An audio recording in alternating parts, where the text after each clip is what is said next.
ನಮಸ್ಕಾರ. ಇಂದು ನಾವು ಭಾರತದ ಇತಿಹಾಸದ ಒಂದು ನಿರ್ಣಾಯಕ ಘಟ್ಟದ ಬಗ್ಗೆ ಮಾತಾಡೋಣ. ಅದುವೇ ಪ್ಲಾಸಿ ಕದನ. ಇದನ್ನು ಕೇವಲ ಒಂದು ಯುದ್ಧ ಅಂತ ಅಂದ್ಕೊಂಡ್ರೆ ತಪ್ಪಾಗುತ್ತೆ. ಯಾಕಂದ್ರೆ ವ್ಯಾಪಾರ ಮಾಡೋಕೆ ಬಂದವರು ಇಡೀ ದೇಶವನ್ನೇ ಆಳೋಕೆ ಶುರು ಮಾಡಿದ್ದು ಇದೇ ಘಟನೆಯಿಂದ. ಆದರೆ ಇಲ್ಲೊಂದು ದೊಡ್ಡ ಪ್ರಶ್ನೆ ನಮ್ಮ ಮುಂದೆ ನಿಲ್ಲುತ್ತೆ. ಕೇವಲ 3,000 ಸೈನಿಕರಿರೋ ಒಂದು ಪುಟ್ಟ ಸೈನ್ಯ 50,000 ಸೈನಿಕರಿರೋ ಒಂದು ದೈತ್ಯ ಸೇನೆಯನ್ನ ಸೋಲ್ಸೋಕ್ಕಾಗುತ್ತಾ? ಕೇಳೋಕೆ ಇದು ಅಸಾಧ್ಯ ಅನ್ಸುತ್ತೆ ಅಲ್ವಾ? ಆದರೆ ಇದು ಇತಿಹಾಸದಲ್ಲಿ ನಡೆದಿದೆ. ಹಾಗಾದರೆ ಇದು ಹೇಗೆ ಸಾಧ್ಯವಾಯಿತು? ಅದನ್ನೇ ನಾವಿಂದು ನೋಡೋಣ.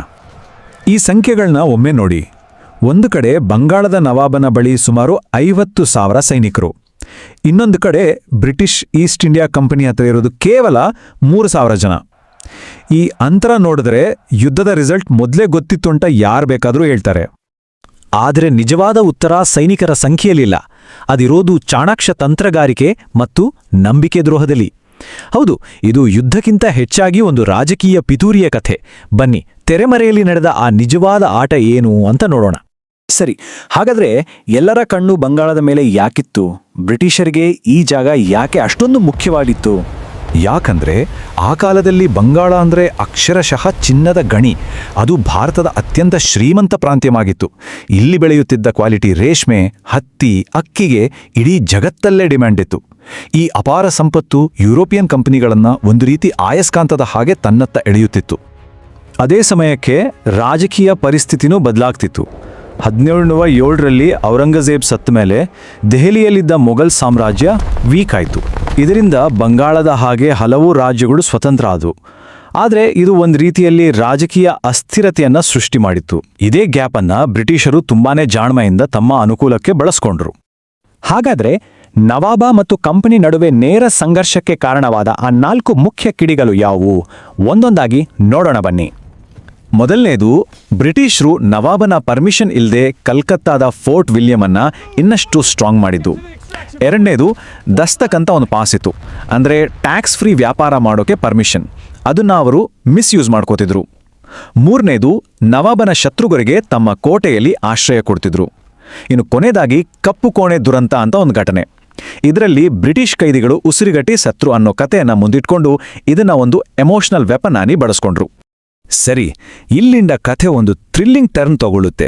ಯಾಕಂದ್ರೆ ಯುದ್ಧ ಭೂಮಿಯಲ್ಲಿ ನಡೆದದ್ದಕ್ಕಿಂತ ತೆರೆಮರೆಯಲ್ಲಿ ನಡೆದ ಒಂದು ರಹಸ್ಯ ಪಿತೂರಿಯೇ ಈ ಯುದ್ಧದ ಫಲಿತಾಂಶವನ್ನ ನಿರ್ಧರಿಸಿದ್ದು.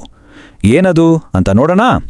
ಆಶ್ಚರ್ಯ ಅಂದ್ರೆ ಪ್ಲಾಸಿ ಕದನವನ್ನ ಹೆಚ್ಚಾಗಿ ಶಸ್ತ್ರಾಸ್ತ್ರಗಳಿಂದ ಗೆದ್ದಿದ್ದೇ ಅಲ್ಲ, ಅದನ್ನ ಗೆದ್ದಿದ್ದು ಪಿಸುಮಾತುಗಳಲ್ಲಿ, ರಹಸ್ಯ ಒಪ್ಪಂದಗಳಲ್ಲಿ. ಹಾಗಾದ್ರೆ ಏನದು ರಹಸ್ಯ ಒಪ್ಪಂದ? ರಾಬರ್ಟ್ ಕ್ಲೈವ್ ಒಂದು ಮಾಸ್ಟರ್ ಪ್ಲಾನ್ ಮಾಡಿದ್ದ. ಆತ ನವಾಬನ ಸೇನಾಧಿಪತಿ ಮೀರ್ ಜಾಫರ್ ಹತ್ರನೇ ಒಂದು ಸೀಕ್ರೆಟ್ ಡೀಲ್ ಮಾಡ್ಕೊಂಡಿದ್ದ. ಆ ಡೀಲ್ ಪ್ರಕಾರ ಯುದ್ಧ ಶುರುವಾದಾಗ ಮೀರ್ ಜಾಫರ್ ಮತ್ತೆ ಅವನ ಸೈನಿಕರು ಸುಮ್ಮನೆ ನಿಂತ್ಕೋಬೇಕು, ಯುದ್ಧನೇ ಮಾಡಬಾರ್ದು. ಹೀಗೆ ತನ್ನ ರಾಜನಿಗೆ ದ್ರೋಹ ಮಾಡಿದ್ರೆ ಪ್ರತ್ಯಾಗಿ ಇಡೀ ಬಂಗಾಳದ ನವಾಬನ ಪಟ್ಟವನ್ನೇ ಕೊಡ್ತೀನಿ ಅಂತ ಆಫರ್ ಕೊಟ್ಟಿದ್ದ. ಇನ್ನು ಜೂನ್ 23, 1757ರಂದು ಯುದ್ಧ ಭೂಮಿಯಲ್ಲಿ ನಡೆದಿದ್ದು ಒಂದು ನಾಟಕ ಅಷ್ಟೇ. ಬೆಳಿಗ್ಗೆ ನೋಡಿದ್ರೆ ನವಾಬನ ಸೈನ್ಯ ಗೆಲ್ಲೋದು ಪಕ್ಕ ಅನ್ನೋ ಹಾಗೆ ಇತ್ತು. ಆದರೆ ಮಧ್ಯಾಹ್ನ ಇದ್ದಕ್ಕಿದ್ದಂತೆ ಜೋರ್ ಮಳೆ ಬಂತು. ಇಡೀ ಆಟವೇ ಬದಲಾಯಿತು. ನವಾಬನ ಸೈನಿಕರ ಹತ್ರ ಇದ್ದ ಗನ್ ಪೌಡರ್ ಎಲ್ಲ ನೆಂದೋಯ್ತು. ಆದರೆ ಬ್ರಿಟಿಷರು ತಮ್ಮ ಗನ್ ಪೌಡರನ್ನು ಸೇಫಾಗಿಟ್ಕೊಂಡಿದ್ರು.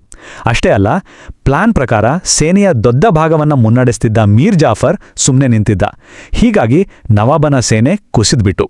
ತನ್ನ ಸೈನ್ಯ ಸೋಲುತ್ತಿರುವುದನ್ನು ನೋಡಿ ನವಾಬ್ ಸಿರಾಜುದ್ದೌಲಾ ಯುದ್ಧ ಭೂಮಿಯಿಂದ ಓಡಿ ಹೋದ. ಆದರೆ ಆಮೇಲೆ ಅವನನ್ನ ಹಿಡಿದು ಕೊಲೆ ಮಾಡಲಾಯಿತು. ಇದರೊಂದಿಗೆ ಒಂದು ಯುಗವೇ ಕೊನೆಗೊಂಡಿತು.